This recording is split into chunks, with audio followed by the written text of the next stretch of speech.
7월 19일 화요일 새벽기도회를 시작하겠습니다. 사도신경을 고백하시고 찬송가 216장을 부르신 후에 하나님의 말씀을 함께 나누겠습니다. 오늘 하나님께서 저희에게 주신 말씀은 고린도 후서 7장 2절부터 7절까지의 말씀입니다. 마음으로 우리를 영접하라. 우리는 아무에게도 불의를 행하지 않고 아무에게도 해롭게 하지 않고 아무에게도 속여 빼앗은 일이 없노라. 내가 이 말을 하는 것은 너희를 정죄하려고 하는 것이 아니라 내가 이전에 말하였거니와 너희가 우리 마음에 있어 함께 죽고 함께 살게 하고자 함이라.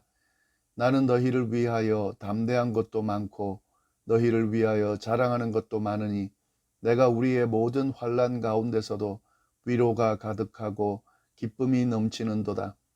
우리가 마게도냐에 이르렀을 때에도 우리 육체가 편하지 못하였고 사방으로 환난을 당하여 밖으로는 다툼이요 안으로는 두려움이었노라. 그러나 낙심하는 자들을 위로하시는 하나님이 디도가 오므로 우리를 위로하셨으니 그가 온 것뿐 아니요 오직 그가 너희에게서 받은 그 위로로 위로하고 너희의 사모함과 애통함과 나를 위하여 열심 있는 것을 우리에게 보고함으로 나를 더욱 기쁘게 하였느니라. 아멘. 오늘 저희가 나눌 본문 말씀은 사도 바울이 고린도 교회 성도들과 관계가 회복되기를 바라는 마음으로 전한 메시지의 내용을 담고 있습니다. 그 내용을 한번 보도록 하겠습니다. 1절 말씀을 보시면 바울은 고린도 교회 성도들에게 마음으로 우리를 영접하라 라고 권면하고 있습니다. 이 말씀은 6장 13절에 나오는 너희도 마음을 넓히라 하는 권면과 연결해서 볼 수 있는데요.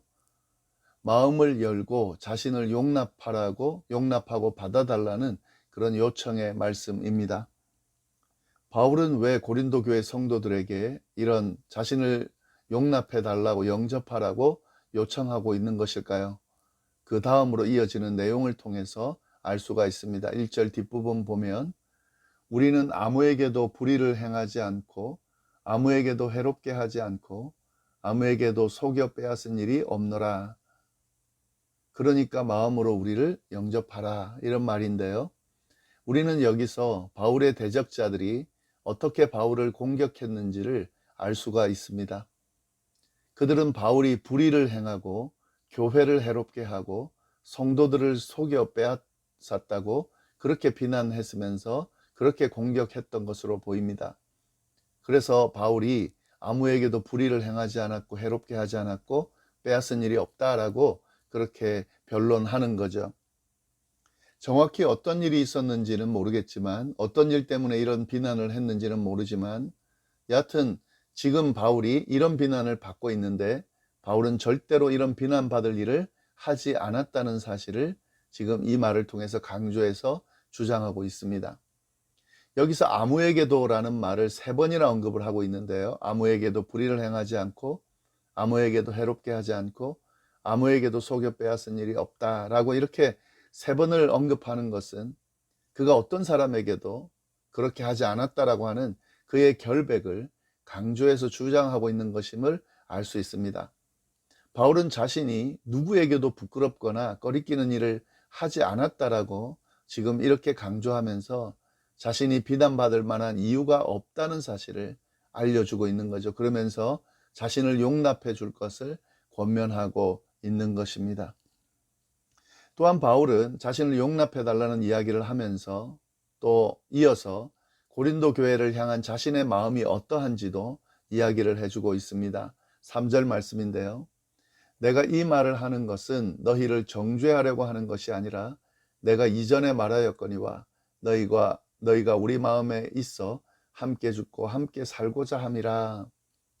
지금 나를 영접하라 라고 하면서 바울이 쭉 지금 자신에 대해서 변호하는 이 내용이 자칫하면 고린도 교회 성도들을 비난하는 것으로 도리어 그들의 잘못을 지적하는 것으로 그렇게 들릴까봐 바울은 염려하고 있는 것으로 보입니다. 따라서 이 말을 설명하는 거죠. 지금 이 이야기는 자신이 정죄하려고 이 말을 하는 것이 아니라는 사실을 분명히 하고 있습니다.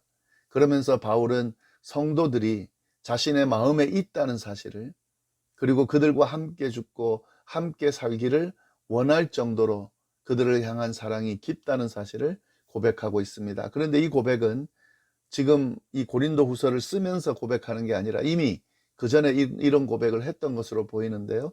그때 말한 것처럼 여전히 고린도 교회 성도들은 바울의 마음에 있고 그들과 함께 죽고 그들과 함께 살기를 원하는 마음이, 그런 사랑의 마음이 바울에게 있다는 사실을 그들에게 고백하고 있습니다. 바울은 이처럼 자신에 대해서 변호하고 또 자신이 고린도 교회 성도들을 향한 마음이 어떠했는지를 고백하고, 그렇게 이어서 그간 일어났던 그 모든 일들을 통해 도리어 고린도 교회 성도들과의 관계가 더 굳건해졌다는 사실을 고백하고 있습니다. 4절 말씀인데요. 나는 너희를 향하여 담대한 것도 많고 너희를 위하여 자랑하는 것도 많으니 내가 우리의 모든 환난 가운데서도 위로가 가득하고 기쁨이 넘치는도다. 너희를 향하여 담대한 것이 많다 이렇게 말하는데, 여기서 담대하다는 것은 신뢰한다는 의미입니다. 더욱 신뢰감이 생겼다는 그런 말인데요. 고린도 교회 성도들을 향해서 내가 신뢰감이 더 생길 만한 일들이 많았다는 거죠. 바울은 고린도 교회 성도들과의 고통스러운 만남도 분명히 가져서 힘들어했지만 서로가, 그러나 결국 고린도 교회 성도들이 바울의 말을 믿어주고 바울의 말에 순종해서 바울에게 불의하게 행했던 대적자들을 벌하고 그렇게 대처하는 모습들을 보면서 더 신뢰감이 생겼다라고 그렇게 말을 하고 있는 겁니다. 그래서 아직도 고린도 교회에 남아있는 여러 가지 일들에 대해서 자신이 명령하는 것을 그들이 따라줄 것이라는 확신을 가지고 있습니다. 그래서 여기서 담대하다는 말을 표현을 쓰는 거죠. 바울은 고린도 교회 성도들과의 신뢰감이 더 회복되었다라는 고백을 하는데요. 또 이어서 다른 고백도 하죠. 고린도 교회 성도들을 향해서 자랑할 것도 많다는 거죠. 자기에게 일어났던 일들에 대한 자랑, 또 고린도 교회 성도들을 통해 들었던 자랑, 이런 것들이 많고 그들을 통해, 그러니까 고린도 교회 성도들을 통해 위로가 가득 찼고 기쁨이 넘친다라고 고백을 하고 있습니다. 바울은 고린도 교회 성도들과의 어떤 문제가 있었던, 그런 서로를 힘들게 하는 그런 사건이 있었지만 그 사건을 잘 해결하고 넘어섬으로 말미암아 서로의 신뢰가 생기게 되고 자랑할 것들이 많이 생기게 되고 또 그들을 통해 위로와 기쁨이 넘치고 있다는 사실을 지금 고린도 교회 성도들에게 자세하게 구체적으로 설명하고 있습니다. 이어서 어떤 사건이 있었는지를 이야기를 하는데요. 5절부터 7절까지를 보면 지금 이런 신뢰가, 또 이런 기쁨, 위로가 어떤 연유에서 어떤 과정에서 생긴 것인지 그 자세한 내용을 언급해 주고 있습니다. 5절부터 보시면은 우리가 마게도냐에 이르렀을 때에도 우리 육체가 편하지 못하였고 사방으로 환난을 당하여 밖으로는 다툼이요 안으로는 두려움이었노라. 그러나 낙심하는 자들을 위로하시는 하나님이 디도가 옴으로 우리를 위로하셨으니 그가 온 것뿐이 아니요 오직 그가 너희에게서 받은 그 위로로 위로하고 너희의 사모함과 애통함과 나를 위하여 열심 있는 것을 우리에게 보고함으로 나를 더욱 기쁘게 하였느니라.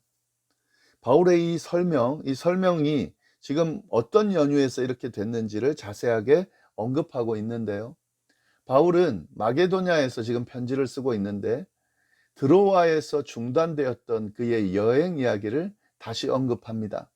사실 이 내용은 어디에 나오냐면 고린도후서 2장 12절 13절에 언급이 됐던 내용입니다. 거기에 뭐라고 되어 있냐면 이렇게 되어 있습니다. 내가 그리스도의 복음을 위하여 드로아의 이름에 주 안에서 문이 내게 열렸으되 내가 내 형제 디도를 만나지 못하여 그들을 작별하고 마게도냐로 갔노라. 예, 이렇게 이야기하는데 지금 이건 뭐냐면 드로아에 있을 때에 그때 고린도 교회로 갈 문이 열렸었다는 거죠. 그런데 그 문이 열렸는데 그걸 하지 못했다는 거죠. 드로아에서 디도를 만나기로 했는데 만나지 못하고, 예, 그 작별하고 그때 마게도냐로 갑자기 돌아가게 됐다 하는 이야기를 하는 겁니다. 그런데 그때 디도를 만나지 못하고 어쩔 수 없이 마게도냐로 넘어갈 때에 그때 그 상황이 쉬운 상황은 아니었다라고 하는 거죠. 그때 그 상황이 어려웠다라는 사실을 고백하고 있습니다. 사실 바울은 2차 전도 여행 중에 마게도냐를 처음 방문했는데 그때 상당히 많은 고생을 당했습니다. 이 마게도냐는 빌립보도 있고 그리고 데살로니가 베레아도 포함되어 있는 곳을 마게도냐다 이렇게 표현을 하는데요. 마게도냐에 있는 특히 빌립보에 있을 때 그때 어떤 일이 있었냐면 매를 맞고 옥에 갇히는 일이 있었습니다. 그리고 데살로니가와 베레아에서는 유대인들의 박해 때문에 오래 머물지 못하고 막 도망을 다니는 그런 일들이 있었습니다. 바울에게 있어서 이 마게도냐라고 하는 곳은, 예, 좋지 않은 곳이죠. 어려움을 겪었던 곳이고 힘든 과정을 겪었던 곳입니다. 근데 다시 바울이 마게도냐로 지금 어쩔 수 없이 가게 됐다는 거죠. 고린도 교회로 가야 되는데 못 가고 마게도냐로 갔다는 거죠. 그때에 고린도 교회 문제들을 막 들었을 때에 바울이 아마 힘들었었겠죠. 마게도냐에 있을 때에 고린도 교회 문제 때문에 마음이 무거웠을 것이고, 그리고 방금 말씀드린 것처럼 마게도냐라는 지역 자체가 바울에게 호의적인 사람들이 살고 있지 않기 때문에 여러 가지 고난도 많이 당했을 겁니다. 지금 그 이야기를 하는 겁니다. 그때 두려움이 있었다라고 고백을 하는 거죠. 마게도냐로 갔을 때에 육체도 평하지 못했고 영으로도 편안하지 못했다. 사방으로 환난을 당하여 밖으로는 다투며 안으로는 두려움이 있었다. 예, 지금 이 상황을 고린도 교회에 가지 못하는 그 상황을 바울도 힘들었다는 상황을, 예, 이야기를 쭉 하고 있습니다. 지금 고린도 교회 성도들은 고린도 교회로 오기로 했다가 오지 않은 것에 대해서 신뢰감을 가지지 못하고, 예, 그렇게 바울에 대해서 대적하는 사람들이 그걸 빌미로 바울에 대해서 막 비난을 했는데 그에 대해서 어떤 일이 있었는지를 지금 설명을 하고 있는 거죠. 그러나 바울은 그렇게 끝나지 않고 위로와 기쁨이 있었다는 것을 고백하는데요. 6절 말씀이죠. 그러나 낙심하는 자들을 위로하시는 하나님이 디도가 오므로 우리를 위로하셨다. 그러니까 디도가 마게도냐로 가게 된 것 같아요. 그래서 거기서 바울을 만났습니다. 바울은 이 디도를 만난 것이 큰 위로가 됐다라고 그렇게 이야기를 합니다. 하나님이 디도를 보내셔서 그를 위로했다는 거죠. 그래서 디도를 만난 그로 인해서 큰 위로가 되었는데, 디도를 만난 것만이 위로가 된 것이 아니라 디도가 전해준 소식으로 인해서 더 큰 위로를 받았다고 이야기를 합니다. 7절 말씀이죠. 그가 온 것뿐 아니요 오직 그가 너희에게서 받은 그 위로로 위로하고 너희의 사모함과 애통함과 나를 위하여 열심 있는 것을 우리에게 보고함으로 나를 더욱 기쁘게 하였느니라. 디도가 받은 위로 때문에 바울도 위로를 받았다는데 그 위로가 어떤 내용이냐면요, 고린도 교회 성도들이 바울에 대해서 사모하는 마음이 있다는 것을 들은 거죠. 애통하는 마음이 있다는 것을 들은 거죠. 열심을 내고 있다는 것에 대한 내용을 들은 거죠. 예, 사모한다는 말은 바울에 대한 오해가 풀리고 다시 바울을 사모하게 된 그 소식이겠죠. 애통하는 것이라고 하는 것은 그들의 잘못을 회개하고 돌이키고자 하는 그런 애통함을 말하는 거겠죠. 그리고 열심을 낸다는 것은 바울이 가르친 그 가르침대로 다시 행하고자 하는 그런 열심 있는 모습을 이야기하는 것일 겁니다. 이런 고린도 교회 성도들의 바뀐 모습, 그에 대한 소식을 들은, 디도를 통해 전해 들은 바울은 크게 위로를 얻었을 뿐만 아니라 기쁨으로 가득 차게 되었다라고 그렇게 고백하고 있는 겁니다. 이것이 오늘 본문에 나오는 내용인데요. 여기서 우리가 한 가지 주목할 내용이 있습니다. 바울의 고백 중에 6절 말씀이죠. 낙심한 자들을 위로하시는 하나님이, 예, 바울은 이렇게 고백하고 있습니다. 고린도 교회와의 관계에 대한 고백을 쭉 하면서 바울이 말하고자 하는 핵심 내용은 뭐냐면 낙심하는 자들을 위로하신 하나님이라는 거죠. 자신의 그 어려움, 고통, 고난, 역경으로 인해서 낙심하고 있는 자신을 위로하신 그 하나님이 고린도 교회에 낙심하고 있는 자들을 위로하실 것이라고 하는 그 메시지를 이 말씀을 통해서 전해주고 있는 거죠. 모든 환난을 경험한 바울이지만 그 환난을 통해서 도리어 큰 위로를 주시는 하나님을 경험하고 그렇게 고백하고 있고, 고린도 교회 성도들도 그렇게 고백하기를 바라는 마음에서 이 메시지를 전하고 있는 거죠. 그리고 이 메시지를 우리가 묵상하고 있는 우리에게도 동일한 하나님의 메시지가 들리고 있는 겁니다. 낙심한 자들을 위로하시는 하나님이 오늘도 여전히 역사하시면서 낙심한 자들에게 큰 위로를 주고 계시다는 사실을 우리가 오늘 말씀을 통해서 깨달을 수 있고 주목할 수 있다는 거죠. 그리고 이 말씀을 통해서 혹 이 자리에 말씀을 나누는 사람들 중에 낙심하는 상황에 처해 있는 자들이 있다면 그 낙심한 자들을 위로하시는 하나님이 그들도 위로하고 다시 기쁨으로 채우실 것이다, 충만하게 인도하실 것이라는 사실을 오늘 말씀을 통해서 우리가 깨달을 수 있습니다. 네, 이 말씀 좀 잘 정리하시면 좋겠습니다. 기도하겠습니다. 하나님 아버지 감사합니다. 귀한 말씀으로 오늘 하루를 시작합니다. 낙심한 자들을 위로하시는 그 하나님과 오늘 하루 어디에서 무엇을 하든지 그 하나님으로 인해 위로와 기쁨이 넘치는 그런 삶을 살게 되도록 주여 인도하여 주옵소서. 감사드리며 예수님의 이름으로 기도드립니다. 아멘.